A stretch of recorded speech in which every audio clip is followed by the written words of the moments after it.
Prashtaya Bhutale Shrimate Bhaktivedanta Swaminiti Namine Namaste Saraswate Deve Gauravani Pracharine Nirvishesha Shunyavadi Paschatadeshtare Jai Sri Krishna Chaitanya Prabhu Nityananda Shri Advaita Gadadhar Shivasadi Gaur Bhaktarinda Hare Krishna Krishna Krishna Hare Hare Hare Ram Ram Ram Hare Hare. Now I thought just volume little increase, not the lights.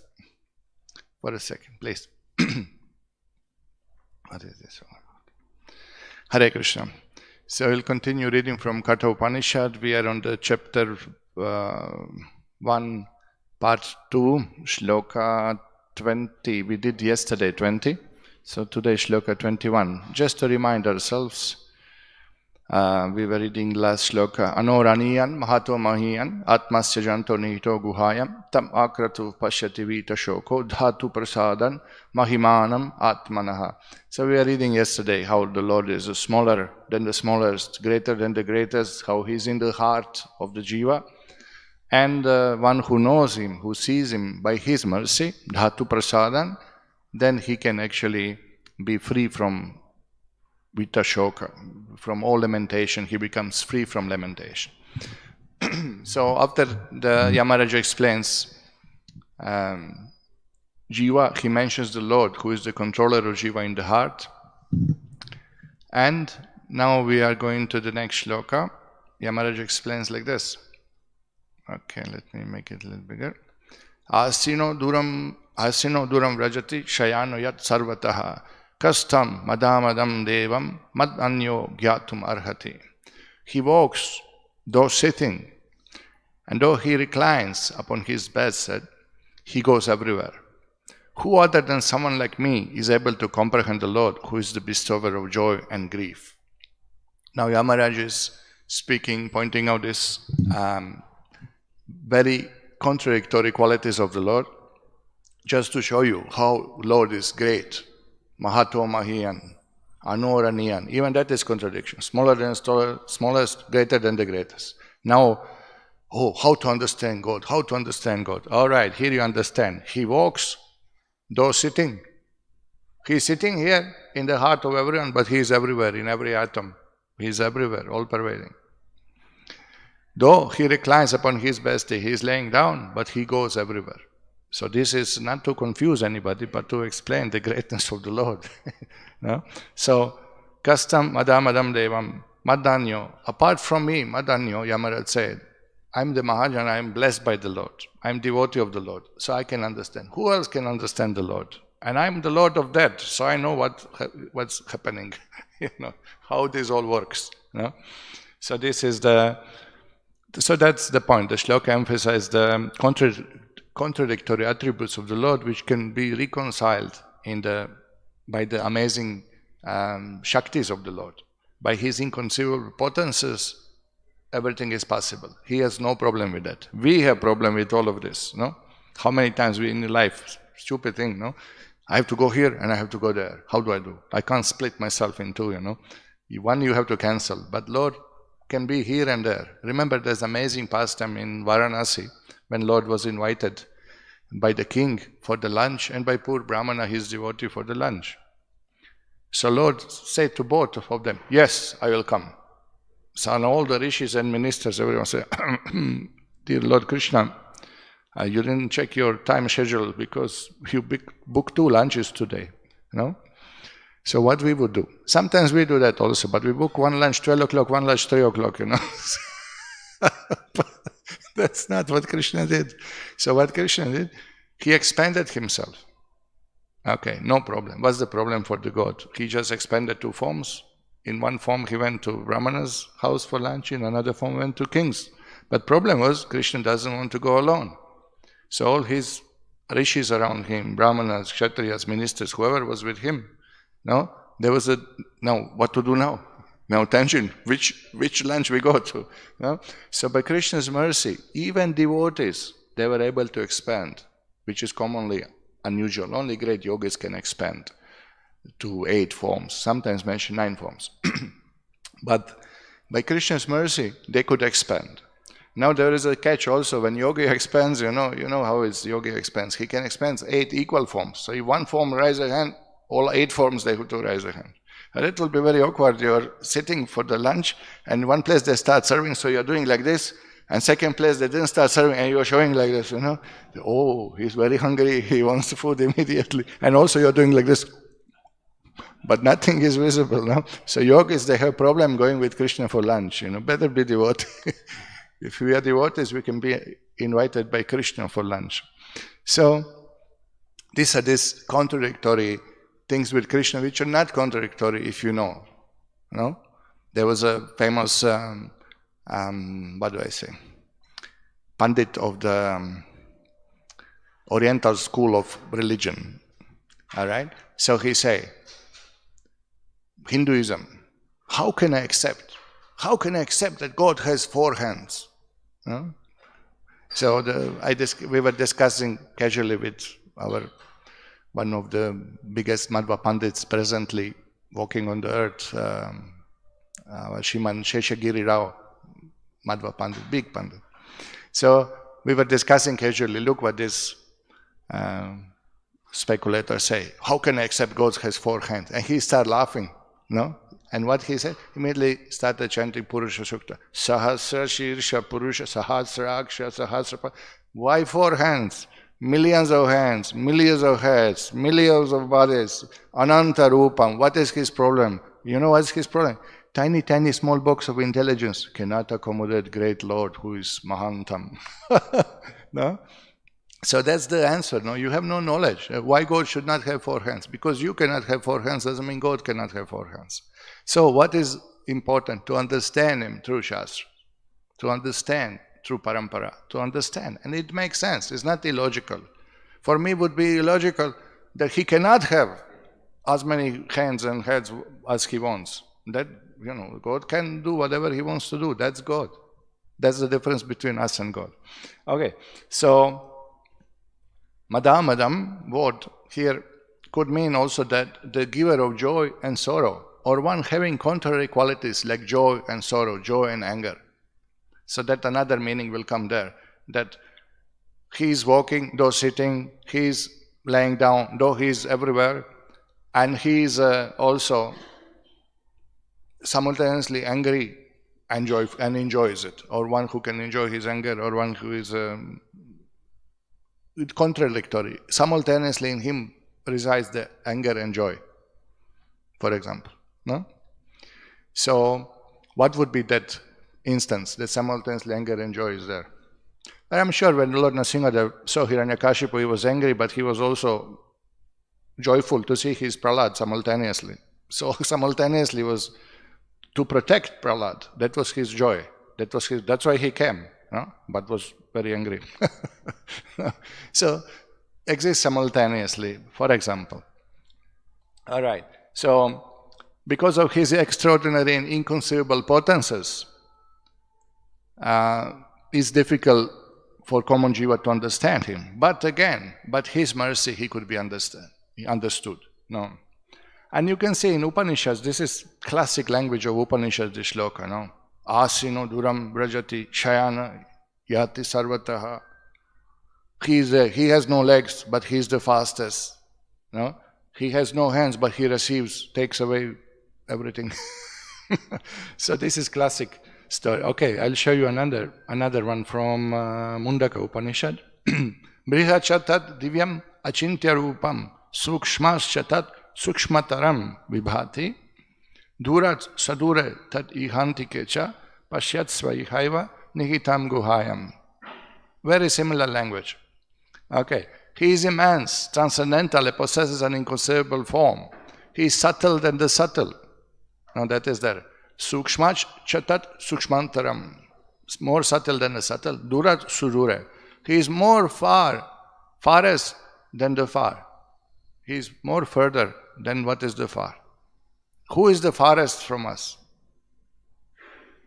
Spiritual world. Vaikuntha, correct? Who is nearest to us? Paramatma in the heart. Who is there and who is here? It's the same person sitting, So this is the thing. Yet he is considered close by, no? Nihitam guhayam. Where is he? In the heart, no? In fact, he is local with the core of the heart of those who behold him. Now, but here you can see clearly, no? Achintya Rupam is used. So where is the question of no form? The Lord has no form. Brihatcha is great. Great means greater than the greatest.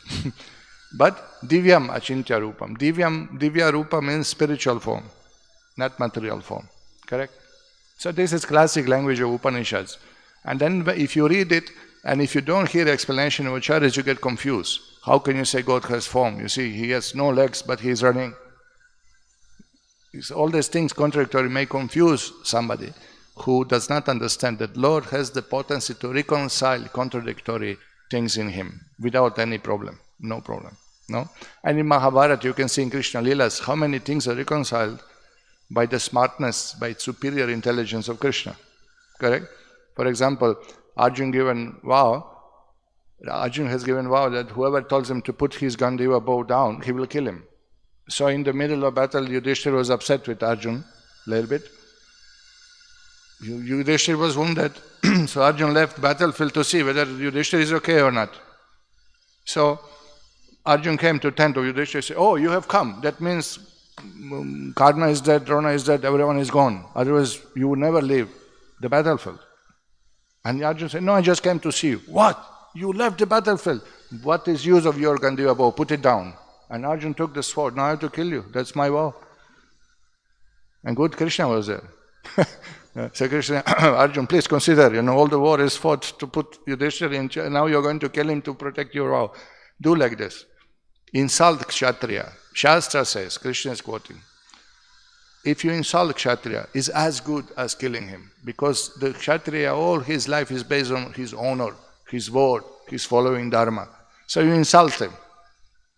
And that will be as good as killing." And Yudhishthira say, "Thank you, Vasudeva." Gone. Gone. All Kurukshetra over that day. What happened? Arjun killed Yudhishthira. It means a horrible thing, no? So what did Arjun did? Scolded Yudhishthira for a few minutes, just tell a few very bad words, insult him, and then did Yudhishthira, "Krishna, thank you very much, offer pranam. Yudhishthira, please forgive me, I have to go back to battle. You go and fight." Finish. Everything was reconciled, everything was settled. No? So this is how it's done. Krishna can do all this inconceivable thing. Okay, so now this is one shloka from Upanishad, and Prabhupada explains. He can adjust to opposite things. So in other words, dharma and adharma, they are in material consideration. They are two different opposite things. But when it is used for Krishna, then it's absolute. Then it's absolute. Now, Prabhupada gives example. Again, Kurukshetra. Just for example, Krishna asking Yudhishthira Maharaj in the Kurukshetra battlefield. Yudhishthira Maharaj was elder cousin brother of Krishna. So he requested, "My dear elder brother, you go to Dronacharya and say that your son is dead." Because it was benediction. You know the story, and I tell you all the story. So that's the point, that Krishna is asking Yudhishthira to lie. And Yudhishthira is son of Dharmaraj. He is Dharma personified. He never spoken the lie. Okay. So now Krishna is telling, "We'll kill the elephant, Ashwatthama, and you go and tell Drona, Ashwatthama is dead." Because at the beginning of Kurukshetra battle, the Yudhishthira came humbly and approached Bhishma, Drona, and Kripacharya, who are the greatest warriors there. How we can bless us that we can defeat you in the battle. Because these are his gurus and superiors. Even Drona taught him how to fight. There was condition by Drona. In life, all you Pandavas, if situation comes that you fight against me, you must do your duty, you must fight me. There was a condition before teaching him. So they came there and humbly they approached, Yudhishthira approached, "Please tell me how we can defeat you." So you know the story. It's an amazing story. And Bhishma said, "You have a big army, but I don't see anybody who can kill me here. Anyway, I'll give you some guidance." So he given guidance how to defeat him. Then Drona was approached. "Sir, how we can defeat you? You have a big army, but I don't see anybody who can kill me here." And can you imagine, you go and fight against such enemies, Baba. You go and they tell you, "Anyway, then none of you can kill me here." And this is second one. And Kripacharya told the same thing. It's a big army, but I don't see anybody who can even fight with me or speak of killing me. So that was the situation. So Drona told that time, maybe you can kill me if I put down my weapons. So Yudhishthira said, why would you put down your weapons in the middle of battle or something? If I get some shocking news, like if my son dies or something, that news will really break my heart, so I will not be able to hold my weapons. So they heard, okay. He given them hint. He opened the door to his death. Because he was favoring in the heart Pandavas anyway. And they asked, so he was honest Brahmana. You ask Brahmana how to go to Vaikuntha, he will tell you. You ask Brahmana how to kill you, he will tell. Will you teach Drishyadumna, who is your enemy, who is born to kill you, will you teach him the art of killing? Sure, I'm Brahmana, I have to teach. Whoever comes as a disciple. Who will do that? No? None of us. We can't do that. We have no noble qualities like this. All right. So contradictions are reconciled. So then Krishna asked Yudhishthira that, look, you don't lie. We'll kill the elephant Ashwatham. Because elephants, they had names like cows. We are giving names. So elephants had names. They had one name, one elephant already known as Ashwatham. It's not that the day they call him Ashwatham. He was already known as Ashwatham. They said, we'll kill him. So Bhima came, killed the elephant, and said, Yudhishthira, go tell to Drona that Ashwathama is dead. No? So all this Leela happened. And he did. He spoke. Anyway, so that is the idea in this example. Now, another point here is that Madhva's commentaries are interesting. Vedesha Tirtha, one of the acharyas in Madhva line, he says, look at the shloka. Kastam madamadam devam madanyo gyatumarhati. Madanyo, apart from me, Yamaraj says, who is Mahajana, who can know the Lord? So Vedesha Tirtha, who is in Madhva's line, and we are Brahma Sampradaya. Now he felt, oh, this is not proper, that Yama says, even Brahma doesn't know. So he find the word Ka. Ka is famous in Sanskrit to represent Lord Brahma. So Vedesha Tirtha immediately explains, who except Brahma and me know the glories of the Supreme Lord? And it's, according to Sanskrit, honest translation, true. So this is Vedesha Tirtha. It's coming more, few more of those.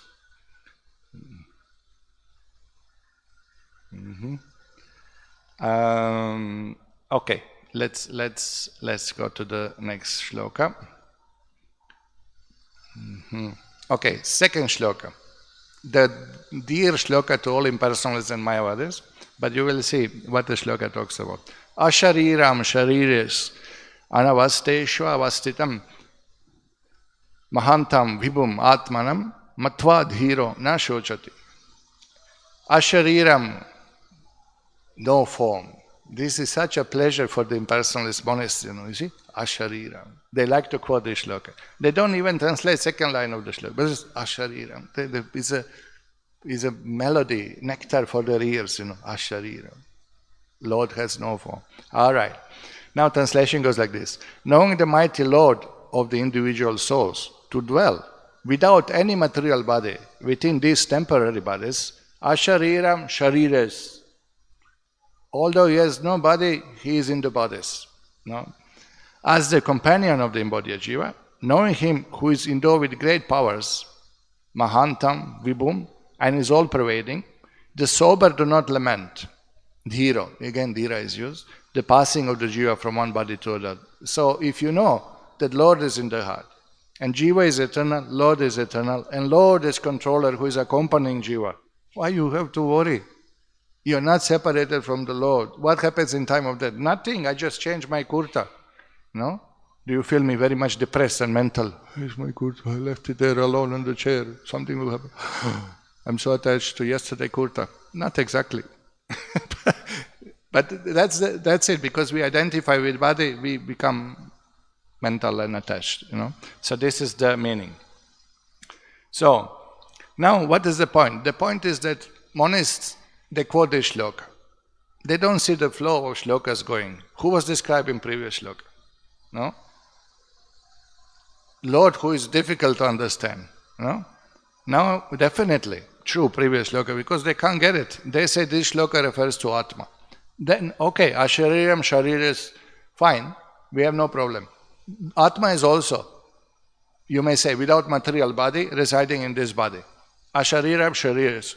In this body, is Atma. You can say Ashariram because you can't see it. We cannot see spiritual form, so we say nobody has seen soul, so soul is Ashariram.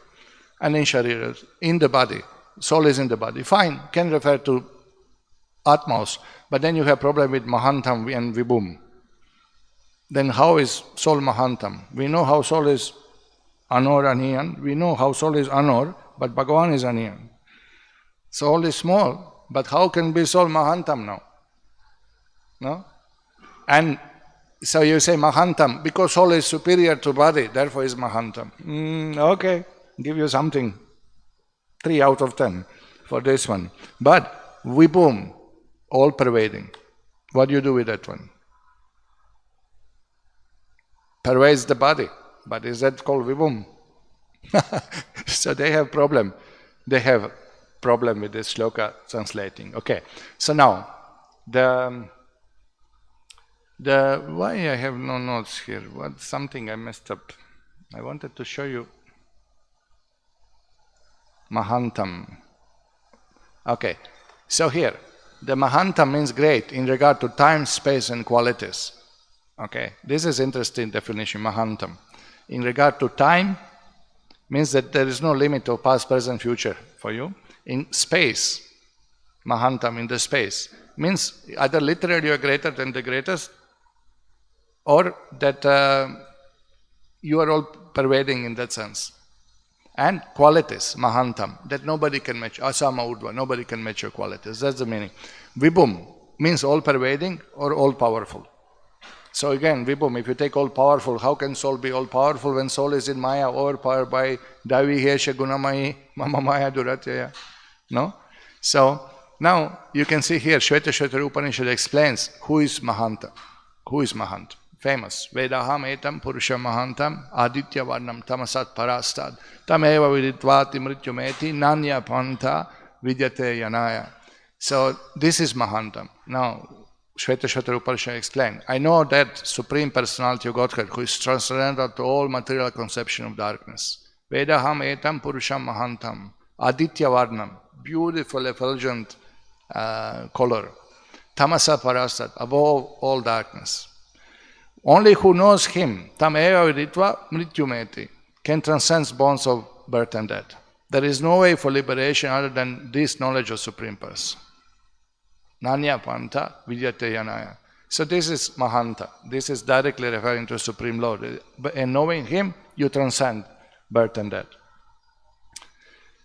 Okay, so we find also this Ashariram in other Upanishads also. You will find quite in Upanishads these contradictory qualities of the Lord. That's why they are confused, impersonalists, Mayavadis, that how God really looks like. No? You have to specifically describe. If you describe like this, in indirect, describing his inconceivable potency, it is difficult to, no? Yesterday we got, unless you are specific, it's very difficult to understand. Gokul Prabhu, somebody came to see you. I say, okay, who has come? What's his name? I don't know. Okay, so what he wants? I don't know. Okay, so where is he? He's in temple and waiting for you. So I say, but how is he? Who is that? Is it devotee? Is it non-devotee? No, he has no tilak. Okay, so how he looks like? Well, he has a head and 2 hands and 2 legs. Great. What a precise description. Definitely I know him, you know. He has 1 head, 2 hands and 2 legs. No? It's a shocking description. I say, obviously he didn't know who is that person. So difficult to understand. How will understand by hearing this? How will understand? No? So when you hear contradictory qualities of the Lord, it's difficult. Ashariram. Asharim, no form. So immediately what catches you? I a body, God has no body. No?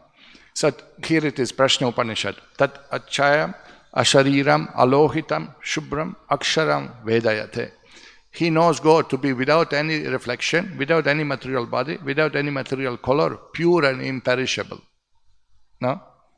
So now because it is described like this, again it's difficult to understand only from this description. So we have to read the Shastra and you have to put full picture together.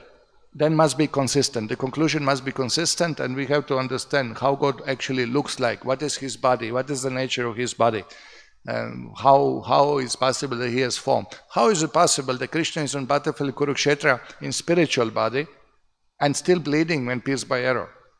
No? So by His will, He can show, He can pretend to be ordinary. No?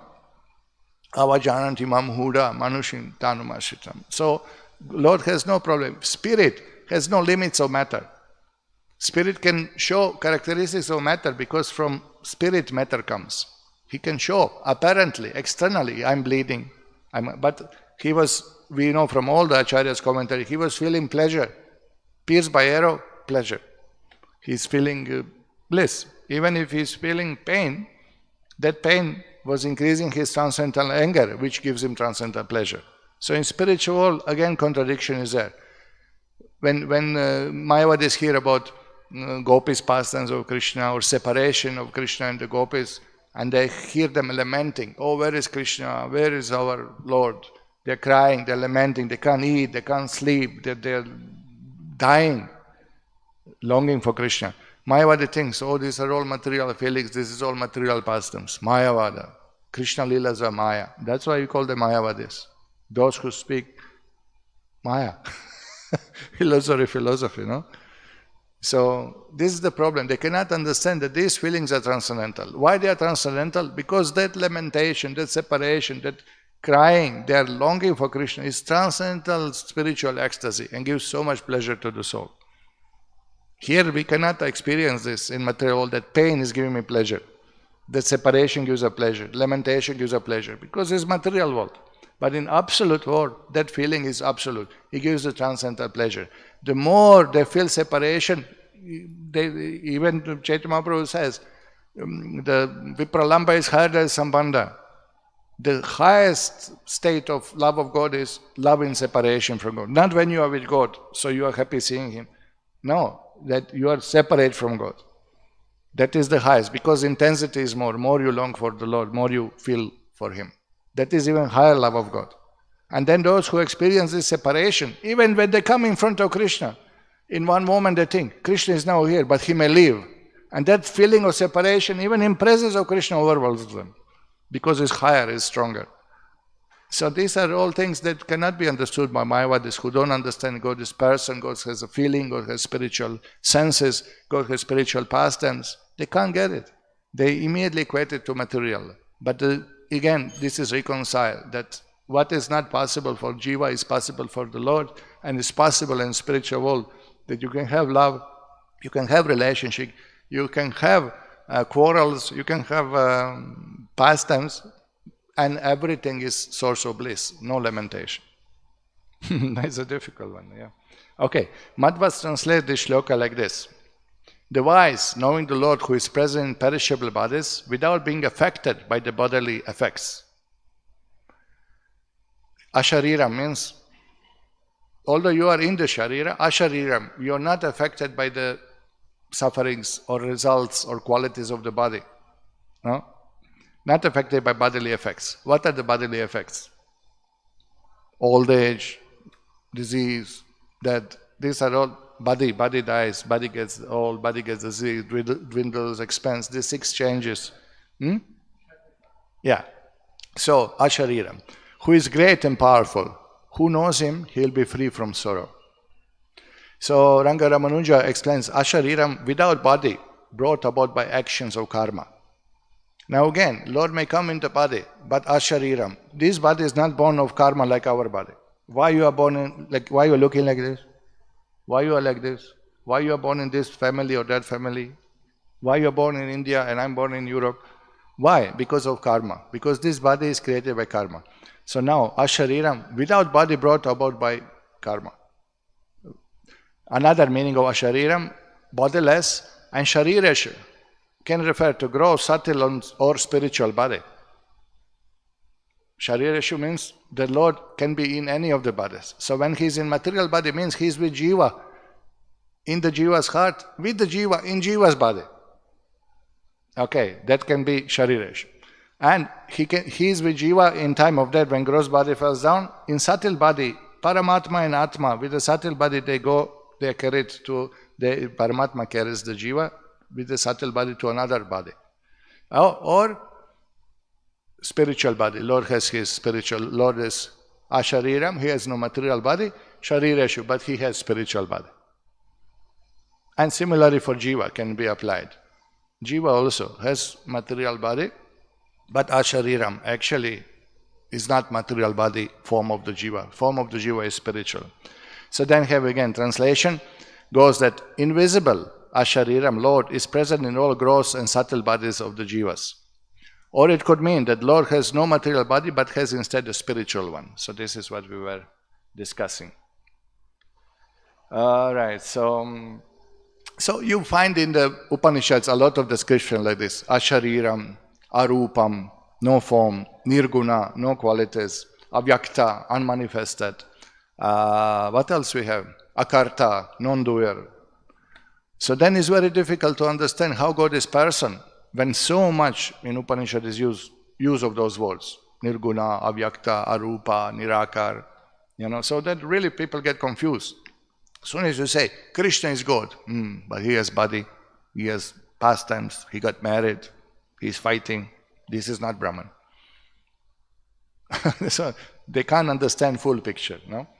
Okay, so these contradictions are reconciled again in Vasudeva Adhyatmam Shastra, which explains like this. Aprasidas tad gunanam anamo sau prakirtitaha. Aprakrita tvadrupasya apyarupo sau udiryat. Sambandena pradhanasya harenasteva kartata akartaram tatav prahu puranam tam puravida. Now here the direct explanation of these words is given. Anama, Arupa, Akarta. Because his qualities are generally unknown, he is said to have no name. You see, Krishna's names are based on his qualities. Jagat Ishwar, the Lord of the universe. No, Madhusudan, killer of Madhu. Whatever, any name you mention is linked to his characteristics, either his powers, Vishnu, all-pervading, no? Or his pastimes, Madan Mohan. No. So the name is always linked either to his qualities or the pastimes.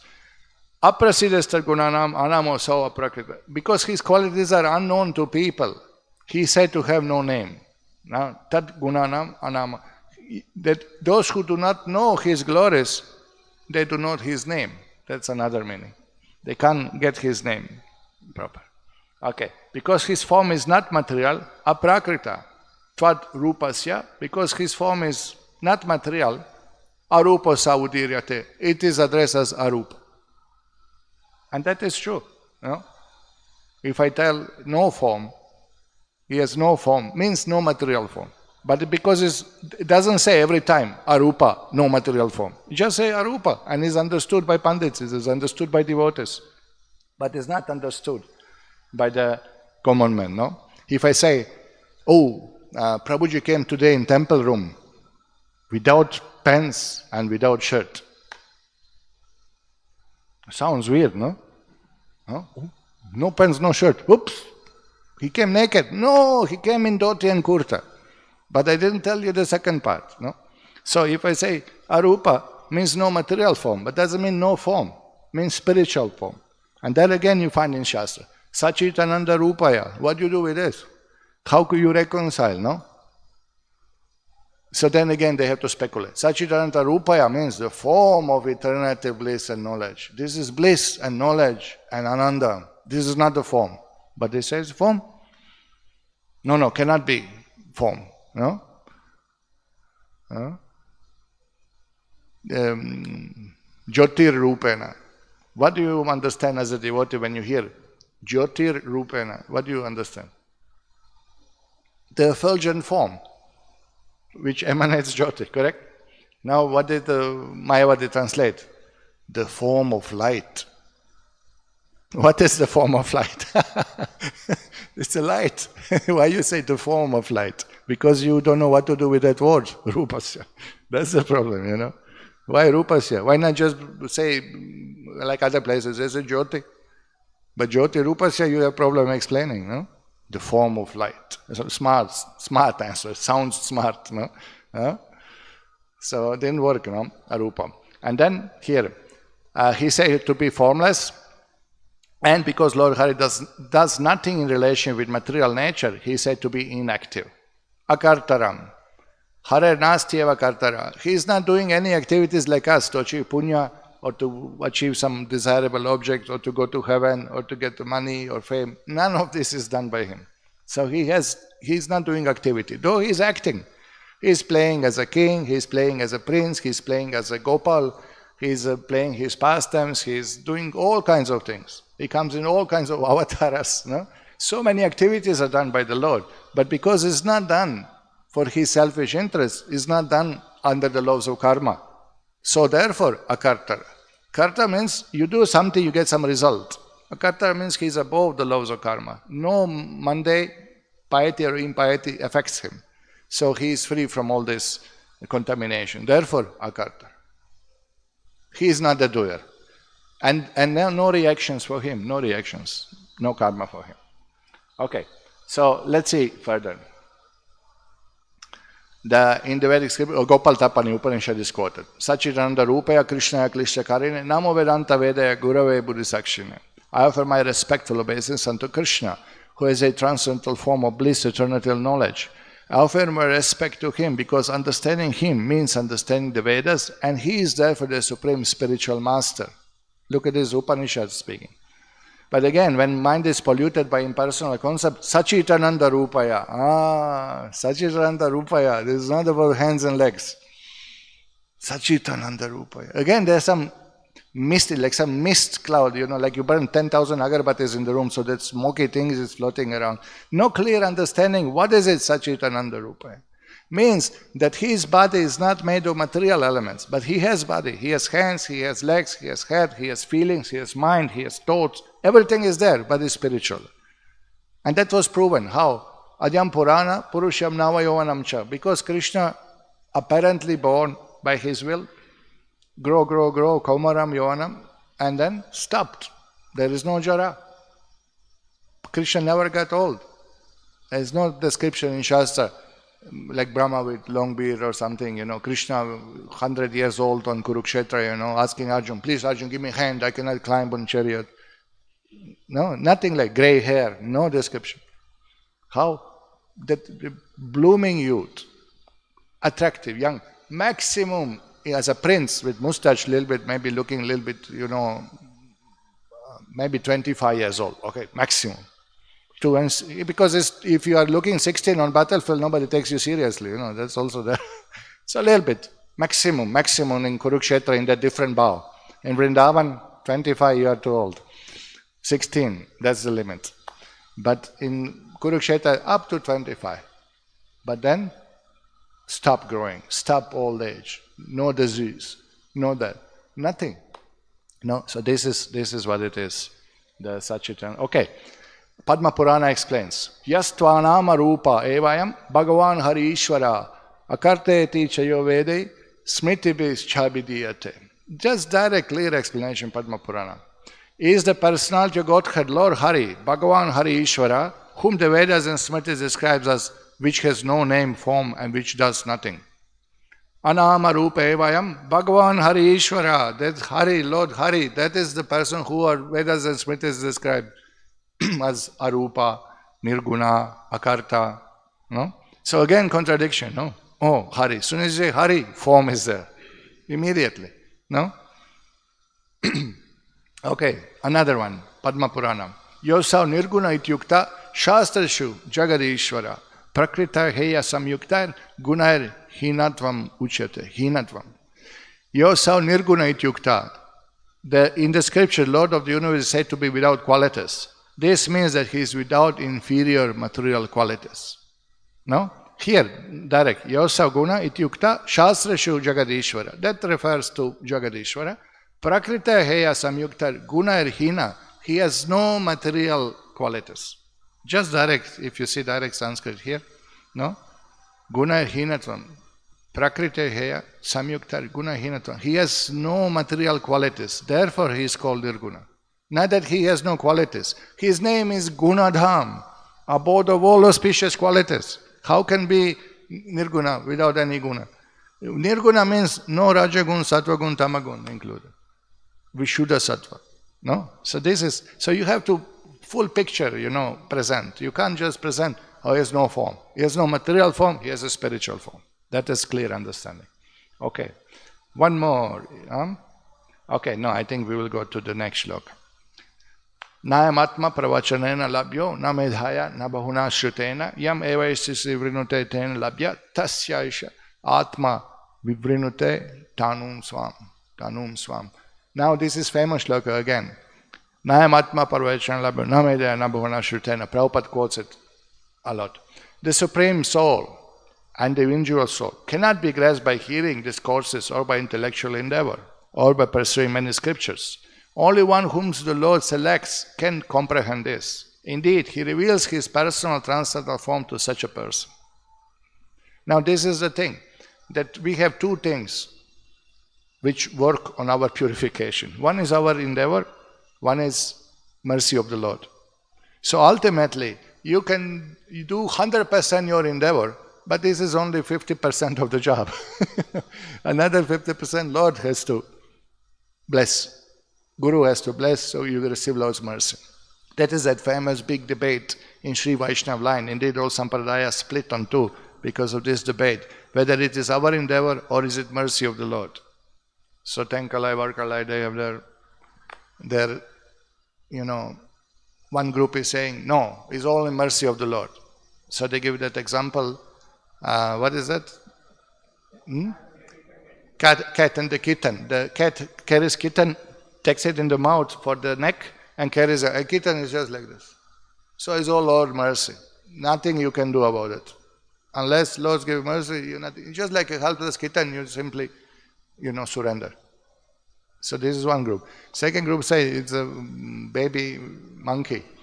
Now when mother carries the monkey baby, actually mother just walks, but baby is holding the mother with both hands. So mother is not holding it. Mother jumps from one branch to another, but baby is holding tight like that. So they say, no, you follow Shastra, you follow strictly this, that, you have to, do full endeavor. Then Lord gives mercy.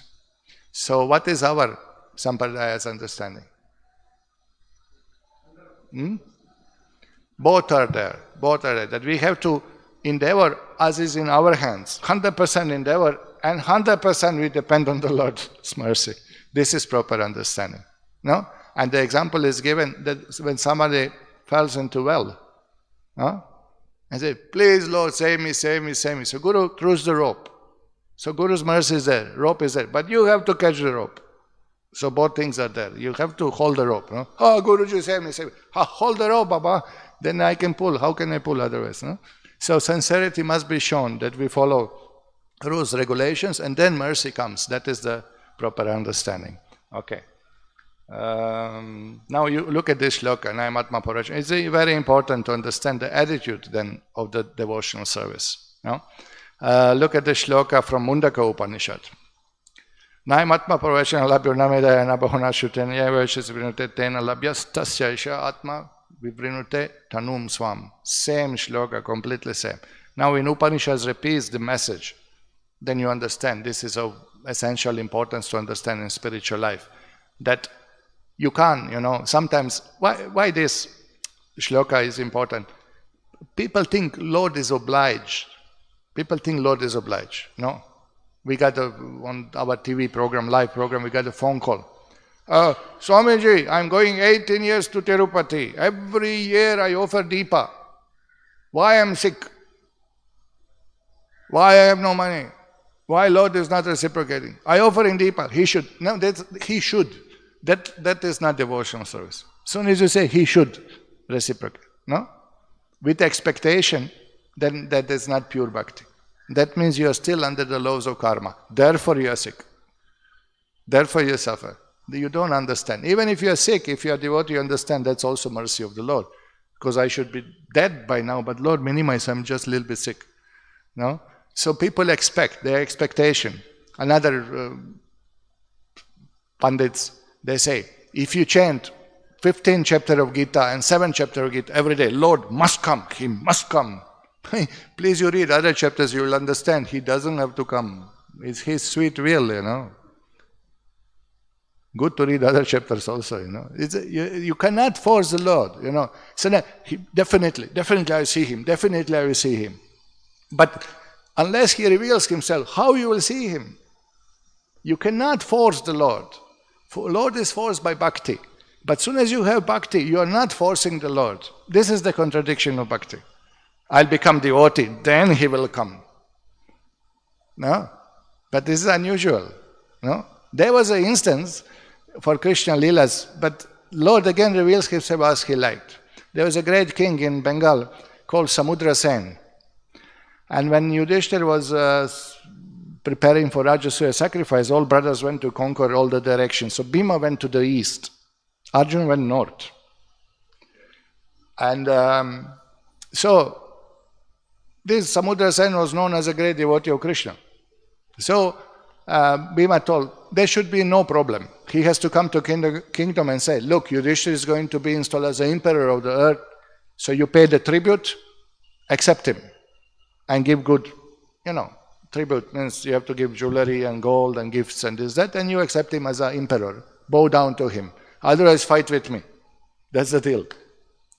So Samudra Sen, who is great devotee of Krishna, he responded like, yeah, I'll fight with you. So Bhima was like, oh, I thought you are devotee, but maybe I was wrong. No? Rumors. I got it wrong. So Bhima started fighting with him. And the king, who can defeat Bhima Sen? But Samudra Sen pushed him in the corner. Pushed him so hard, about to kill him. And then Krishna has to come. And Bhima Sen said, Samudra Sen, he said that I just wanted to see whether, that's my opportunity in life to have darshan of Lord Krishna. I know you will come save your devotee. So I purposely fought. Now I pay tribute, no problem. So this is a little different way of forcing the Lord, Because of Lord bound by love for Bhima Sen, he has to come. So this is extraordinary. But we don't do like that. That's not the system, please. This is not the process. No, but again, how Samudra Sen got strength to defeat Bhima? Krishna given him strength because Krishna reciprocated. So again, principle is by Krishna, by his own mercy, appeared. No? Krishna could send other brothers to defeat him, and he would be defeated. Correct? Or Krishna could just give extra Shakti to Bhima Sen. No? Wireless from there. Oh, Bhima is in danger. I'll protect him. He is Paramatma in the heart. He knew exactly. Problem is, Krishna is Paramatma in Samudra Sen's heart also. So he knew intention. So he appeared. So that's the we have to hear. We have to understand. Okay. So what is the point? Madhva says in this point, Nayam Atma Pravachanena, the point is that Lord mercy is required to understand Lord. Nachiketa, you are asking me, what happens after death? What is relation of Jiva in the Lord? What is the nature of Lord? What is nature of Jiva? What happens in Mukti? Lord has to reveal that one also. Even that one is revealed by the Lord only. So that is and of course, famous Shvetashadra Upaniṣad, Yasya Devi Parabhaktir Yatha Deve Tata Kuro Tasyate Kaṭha Hyarta Prakashanti Mahatmanaham. Only unto those great souls who have implicit faith in both the Lord and the spiritual master are all the impulse of Vedic knowledge automatically revealed. So this is the key. How many times this is quoted by Prabhupada? No? So what do? You see, Yasya Deva Parabhaktir. How much bhakti you have in the Lord? Yatha Deve, as in the Lord, Tata Guru. This much love and devotion you have for Guru. This is the matter. Tasyate, to that, Prakashante, Lord is revealed. Knowledge is revealed. Guidance, how to do particular service, how to deal with something, how to distribute books, how to get the land, how to build a temple, how to preach. Everything is how to cook. Every step, every thought, everything is guided by the Lord to the surrendered soul. Yasya Deve Parabhakti Yatha Deve Tata Guru. You follow and it's possible. Remember, Prabhupada sending Brahmananda Go to that Macmillan company, biggest company in the world, one of the biggest printing companies. Still they are there. Huh? Go and ask them to print our manuscript of Gita. And Brahmananda says, who we are? We are from Lower Side streets there in the New York, completely bums, street bums. We are hippies, we have no money, we are nobodies, We have one Swamiji from India and bunch of hippies around. And now the biggest company in the world is going to print our Gita. And Prabhupada says, no, you go and ask. You just go and ask. Just do your duty. Go and ask, And miracle happened, no? So that they were amazed. Oh, we are just looking for the Gita manuscript to publish. Brahmananda went running back to Prabhupada. Prabhupada, it happened. And Prabhupada, yeah, I told you, no, what's your problem? Just let me write the books. No? He was so cool. No, Prabhupada. So that's you. All devotees who were with Prabhupada, they will tell you, impossible thing they could achieve when Prabhupada was there. And even now, when you have faith, our godbrother, Mahotsav Prabhu, how he can distribute 4,000 Mahabig books in one day. If I give free books, 4,000, my back will collapse. I die, I may leave body, It's such an endeavor. Even for free giving, he distributed, sold 4,000 books in one day, 4,050 something, no? Empowered. This is amazing. It's mind-blowing. Yasya Deva Parabhakti Yatha Deva. And when he broke his own record, when Guru Maharaj is there in that temple sitting, some superpower came, boom, went out distributing books like mad, empowered. It's not possible. There's no karmi who can sell 4,000 books in one day. There's no way. It does not exist in the history. So what is impossible becomes possible by the Lord's mercy. So this shloka, everybody memorize this shloka, carve it in the mind. Okay. Now Ranga Ramanuja explains this tena labhya in this shloka. Nayamatma pravachanena labhyo tena labhya. Okay, tena labhya. He refers to bhakti. Without bhakti, without devotion, no Lord will be revealed. There is no question. No? So this is how he translates, and immediately quote is there.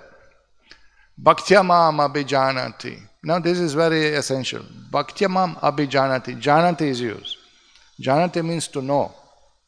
Bhaktyamam abhijanati. From bhakti knowledge comes. There are some scholars who are of opinion, you practice bhakti, you will come to platform of knowledge. Vasudeva Bhagavati Bhakti Yoga Prayojita Janayat Yeshu Vairagyam Jnanam Chayad Ahaitukam. Vasudeva Bhagavati, when you practice bhakti to Lord Vasudeva, two things are born automatically, side products are there. What is that? Vairagya and Jnana. Ahaitukam. On their own they appear. Ahaitukam means by the mercy of the Lord. Correct? So bhaktyamam abhijanati. By bhakti you know me. No? They say by jnana you will get bhakti. They say by the bhakti you will get jnana. That's what they say. But we say by bhakti you will get jnana. No?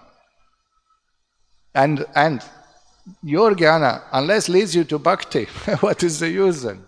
No? What is the use of your knowledge if you don't practice? No? We have scholars in the West who, glorifies Krishna like anything, say, obviously Krishna is person, obviously the Vaishnava schools are right compared to the Mayavadi and Shankara's. And he explains through grammar how the Shankara is wrong and how Madhva is right and one should worship Supreme. And he just karmi meat eater. He said, I don't particularly believe in God, but actually Gita is very clear. He spoke very nicely, nice commentary, but he's not devotee at all. And he's not thinking, applying any of this in the life. And he's in his college, famous college, he's famous person. When you want to discuss something about Vaishnavism, go to him. He's the professor. No? So what's the point? He's not devotee. All this studying. And he got it right. But he got it wrong. Ultimately, he did not do what Arjun did. No? He did not surrender. Okay. One more shloka. Na virato dushcharitan na shanto na samahitaha na shanta manasvo vapi pragyanenainam apnuyat. He who is detached from evil conduct, who is not agitated, who is not lacking in single-mindedness, and whose mind is not disturbed, may attain Supreme Soul by dint of transcendental knowledge. Now here the qualification again. Now previous shloka say, not by hearing, not by this, not by that, but by mercy of the Lord. Now again he's insisting, you have to be sinless. You have to control mind and sense. You cannot be agitated. You have to be determined. You should not be disturbed. You should not have material desire. Then you'll get knowledge. So now the second part again is shown what Gaudiya Vaishnava teach. Both things, your endeavor to follow strictly and the Lord's mercy. Both are included here. So these qualities should be incorporated into worship. We worship Lord, we chant Hare Krishna, but we also Navirato Duscharitam. Avirato Duscharitam, Ranga Ramanuja translates, tendency to seduce other people's wives. So that should not be there. So if you are chanting Hare Krishna and doing puja, and simultaneously you want to seduce somebody else's wife, then that will not give result. Lord will not reveal himself. So the purity must be followed along with the worship. These things must be practiced. So we have 4 regulative principles: no meat eating, no gambling, no illicit sex, no intoxication. This along with chanting. I just chant. Holy name is so powerful. No? But that is sahajaism. That is sentimentalism. That you are starting the fire, pouring the water. Starting the fire, pouring the water. Prabhupada say, what you will get? You'll get smoke. And you cannot cook on smoke. Prabhupada say, you can cook on smoke for 300 years.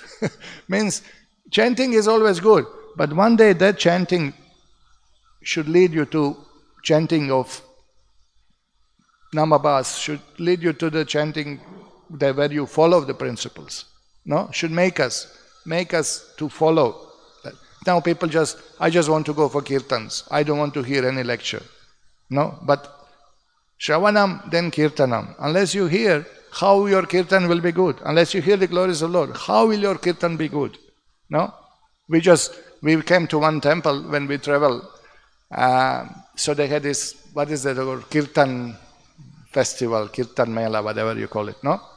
So I asked, so the temple president asked me, Gokul, why don't you give class?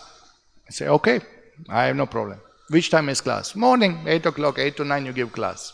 But please speak on kirtan, because we have kirtan mela. I say, fine. So you expect many devotees. Oh, we expect at least 300 devotees to come. I say, wow, great. I didn't expect, it's a small place, but so many devotees are there. So I came 8 o'clock for class. Nobody is there. Only temple devotees, which means 3 of them. So I said, wow. Okay, so maybe some misinformation, maybe something. So I spoke in the class and we had nice discussion. And after the class we went for prasadam and then some 20 devotees came. Okay. They came, they sang for half an hour, 9 to 9:30, and they left. 9:30, 9:25, another 10 devotees came, another group, kirtan group came, They sang for half an hour. 5 minutes before 10, third group came. Because then I saw the list. 9:30, this devotee singing. 10:30, this devotee singing. 11:30, this. And they would come only for their own singing. They won't even hear other people singing, And what to speak of class. So 300 devotees came there through all day, But nobody seen each other, nobody heard. And we are temple people, we are just sitting and watching, What's going on here? They just come for themselves. It's not that they came for satsanga, for hearing. It was so weird. I never seen this in my life or anything like that, That fellow comes and he just sings, and after singing, packs. And everybody came professional. Every party bring their own harmonium, their own mridanga, their own mic, their own recording setup, their own team, They know who is playing karatas, who is, and then they do half an hour, the team is enjoying. And some devotees came who are not players, who are not kids. They came and look, oh nice. They were only clapping and singing. And the party comes, sings and goes. They won't sit on other people's bhajan. When I sing, otherwise won't sing. Jai sing. Weird, I tell you, this is weird. So, we have to follow this. So, to obtain God's grace, mercy, good conduct is required. Withdrawal of mind and senses from worldly objects, and correct assessments of priority of things and dedication to God. So, conduct in life. You have to, if you are devotee, you have to follow something. Can't eat outside, can't, aspire for material things, can't do all these things and still be devoted. It's a bluff, it's a pretending, it's a mityachara suchate, correct? That's what Gita says. Okay, Lord Chaitanya Mahaprabhu mentions this in Chaitanya Charitamrita. Veda nishta madhye ardeka veda mukhirimane veda nishida pape kare dharma nahi gane. Among human beings, those who are followers of Vedic principles are considered civilized. Okay, you become civilized. Why? Because Vedic men follow 4 regulative principles. Prabhupada says human form of life. Human life starts with following 4 regulative principles. Then, first become human, then we'll talk about God. No meat eating, no gambling, no illicit sex, no intoxication. First you follow, then we'll talk. So that is our standard. You are talking about God. What you are talking about God? You're meat eaters. Stop talking. You have nothing to say about God. No? Shankara was even more. At the later stage, beginning he was discussing with everyone, philosophy was preaching, but later on, as the local Kanchi Shankara mentioned in his class, unless you take sannyas, he won't talk with you. One Pandit came later on to challenge Shankaracharya. Beginning he discussed with everyone, he defeated all Pandits, Grihasthas and Sannyasis. But later on, in the later stages, some Pandit came, want to challenge Shankaracharya. So Shankara asked, who is there? Some Pandit. Is he sannyasi? No. Tell him take sannyas, then we'll discuss. You are not serious about discussion. First you take sannyas, then we'll discuss. Just see that standard, So Prabhupada said, first you follow 4 regulative principles. Become human being. Don't do papam. Stop sinning. Then we'll talk about God. Then we will have discussion. So Chaitanya Mahaprabhu say, among human beings, those who are followers of Vedic principles are civilized. Among these, almost half simply give lip service while committing all kinds of sinful activities against these principles. Such people do not care for the regulative principles. So again, Chaitanya Mahaprabhu point, we may say we are Hindus, we may say we are Vaishnavas, we may say we are devotees, but are we sincere or not? That's what it is. That is explained. So Prabhupada says like this, by the process of enjoying the senses of material body, the spirit soul is covered and his consciousness becomes materially contaminated. It is due to material consciousness that one cannot understand Supreme Personality of Godhead. So this is the problem. Why?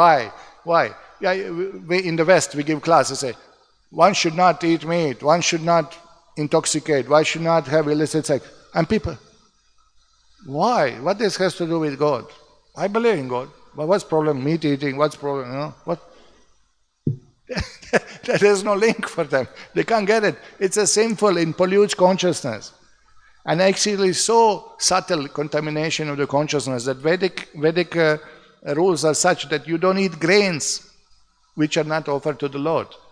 That Papa Purusha resides in the grains. Sin. The karma of a person who cooks is released in the grains. So you cook, distribute grains and you get punya. But those who eat share part of your papam. So nobody should eat food cooked by non-devotees, particularly grains. So that it doesn't work. So Prabhupada says this. Unless one is purified, one cannot understand God. There are many contaminations within the heart, and the people in this age are engaged in many sinful activities, illicit sex, meeting, intoxication, gambling. The whole world is revolving around these things. Yet despite this, we have to spread Krishna consciousness movement. There may be many obstacles, but they can all be transcended by Krishna's mercy. We have only to be determined in our devotion. The rest will follow. The Krishna consciousness movement is meant to give everybody an opportunity to hear about Krishna. Krishna is within everyone's heart. As soon as he sees that one is interested in him, he helps. This is the beginning of bhakti. Even if we don't understand this philosophy, we'll be purified if we hear what Krishna says. This is the whole process, Hari Sankirtana. One doesn't even have to understand what this Hare Krishna is, only has to hear to be purified. But doesn't mean now that you don't read Prabhupada's books and just chant. No, you just chant. You'll get purified. Then you will read and chant and hear and engage in all processes properly. in the proper attitude. Okay, let's see. This is the last shloka of this chapter. We'll just go through it. Yasya brahma chakshatram cha ube bhavata odana mrityur yasyopasechanam Kaṭha veda yatra saha.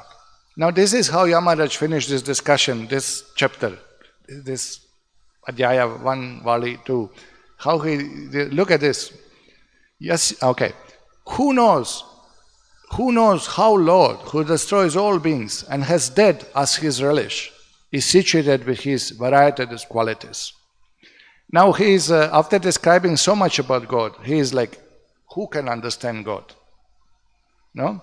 Who knows Lord, who destroys all beings as dead as his relish. He is using death in the service of accomplishing the destruction of material bodies of all living entities, indeed of all universe. No? So it's a tough one. Now you can see the translations are very interesting here. In this way, the glory of God as destroyer is explained. This is what Madhvas said, that finally Lord as a destroyer is explained. Again, why is mentioned? Again, that idea, Lord is controller. Lord is the controller. It's not Jiva who destroys everyone. Now you can see the shloka, Yasya Brahma Chakshatram. When you read Brahma Chakshatram, you are understanding, it speaks about Brahmanas and Kshatriyas here. So here, Brahma Chakshatram Cha. Brahmanas and Kshatriyas represent the whole population of the universe. Why? Because these are listed first in the Varna list. Brahmanas, Kshatriyas, most important. And Vaishyas and Shudras, they follow. Okay, so these are the higher orders and others follow them. So Lord destroys even them. Who knows how Lord, who destroys Brahmanas and Kshatriyas and Vaishyas and Shudras and all living entities indeed. How to understand him, the Supreme Lord who destroys everyone? No? It's a difficult to understand the laws. Odana. The word Odana is used. Odana word can mean food. Odana means food. Odana means to destroy also. Okay. Now when it's destroying, eating or enjoying. But even the leading class is nothing but the food for the Lord. Because ultimately everything is eaten, destroyed by the Lord. I remember Arjun seeing Kala Rupam. And he saw that all the Kshatriyas are entering into mouth of the Kala Rupa and crush. And he saw Bhishma, Drona, Karna, everybody was eaten by the time of the Lord. No? Arjun saw this and he was in awe. Oh, that form. No? So Yamaraj is telling, I'm Lord of death. I also going to die. That's another one. See here. Mrityu upashechanam. Death is relished. Upashechana means relishing. God is relishing death. How is that? Death is relished. By death, everyone is destroyed, including the Lord of death. Then who can understand the Supreme Lord? Lord is using help, assistance, service of the dead to accomplish his task of destroying everyone and their karma allows it. Correct? So there is enjoyment in that. This is also, Srishti Maduram. Even creation is enjoyment for the Lord. Destruction is enjoyment for the Lord. Maintenance is enjoyment for the Lord. No? So here, the dead is relished because it's serving the purpose of the creation. Death is relished. By death, everyone is destroyed, including the Lord of death. So Yama is speaking here that Lord will swallow everyone, including me. Who can understand him? Look at his power. Look, we are completely in control with him. Even us, Devatas, we are gone. What we'll do? What we'll understand of the Lord? No? So because of that, now you have alternative translation. This is the nice, by reading commentaries.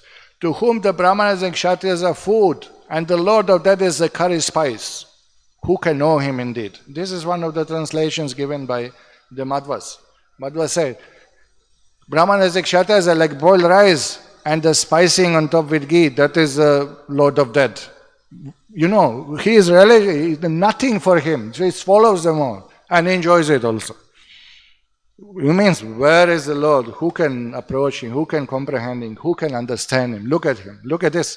Look at the translation. Curry spice. Yama is curry spice. Okay. Now, If Odana is taken as an enjoyment, then translation goes like this. He who enjoys the companies of Brahmanas and Kshatriyas, and to whom that is no obstructor in this enjoyment. So that's another alternative meaning. We know this, that Lord is Brahmanya Devago Brahmahitayacha, and in his pastime on the earth, what he was? He was not Brahmana, he was Kshatriya. Correct? Again, Brahma cha Kshatram cha. And also, in the special sense of Brahma, who is the Lord of Brahmanas, Vayu is the Lord of Kshatriyas, and Rudra is the Lord of that, because ultimately 11 Rudras destroy all the universe. So, then, if you refer to this, translation goes, how can one know where he resides, Vaikuntha, which is beyond the reach, when Brahma, the Lord of Brahmanas, and Vayu, the Lord of Kshatriyas, are both his boiled rice, and Rudra Mrityu, his condiment, sprinkle ghee on top.